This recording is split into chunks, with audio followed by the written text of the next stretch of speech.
He liked to volunteer in the psych ward of his local hospital.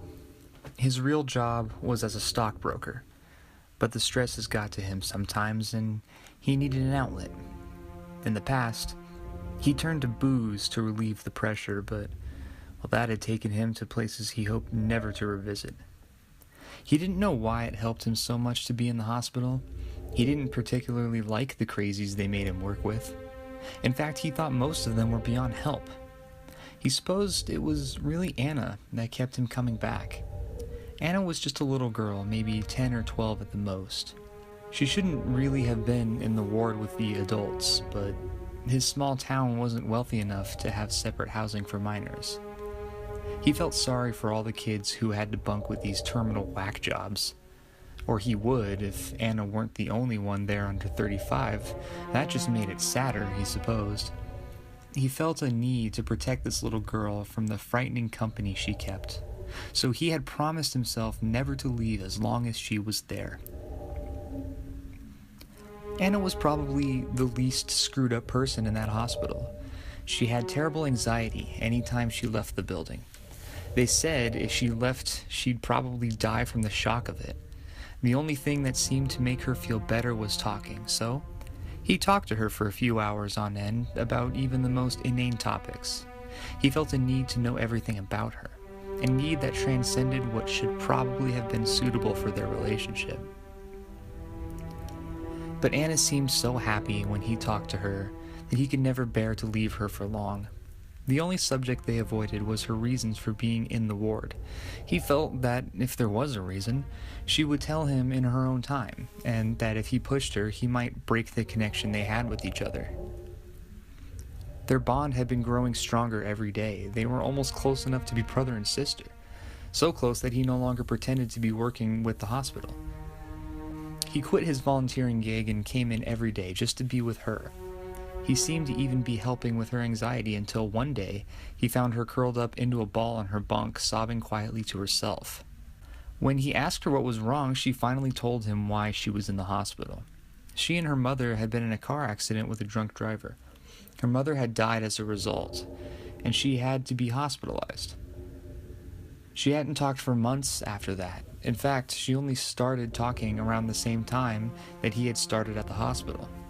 Touched by the idea that he might have some sort of part in Anna's healing, he felt brave enough to ask her if they'd caught the killer.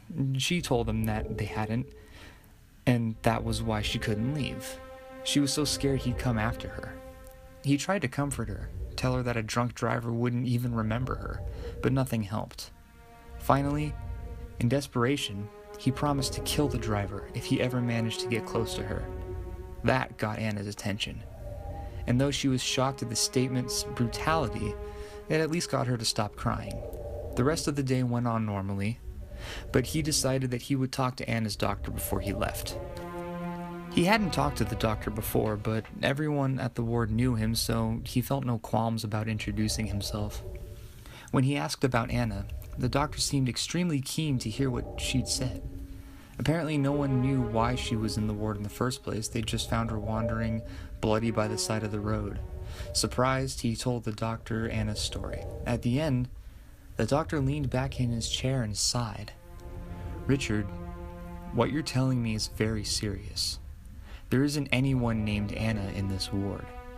You had a nervous breakdown recently, and you've been coming to the hospital for psychiatric sessions. However, you've been getting worse, not better. For the last month, you haven't left the ward. Tell me, Richard, do you remember the last time you were at work?" It was a stupid question. Of course No. He'd taken some time off for vacation to spend with Anna. How had he forgotten that? But the doctor just shook his head. "You were forced to take psychiatric leave. We believe you had some sort of traumatic event, one that triggered your breakdown and subsequent hallucinations. From what you just told me, I'm inclined to believe you were responsible for an accident while drunk driving." And he sat there, frozen in shock. This was impossible. He'd quit drinking, right about when he'd started at the ward. No, he couldn't have. But it was rushing back. the erratic light from the headlights as he swerved, the screech of rubber as he saw them, the one frozen second where he saw a 10-year-old girl screaming from the back seat. When he looked back, the doctor wasn't there.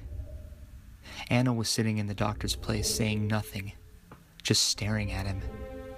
And he stared back for a second, and then had to look down. He felt so guilty, so guilty. And he had made a promise.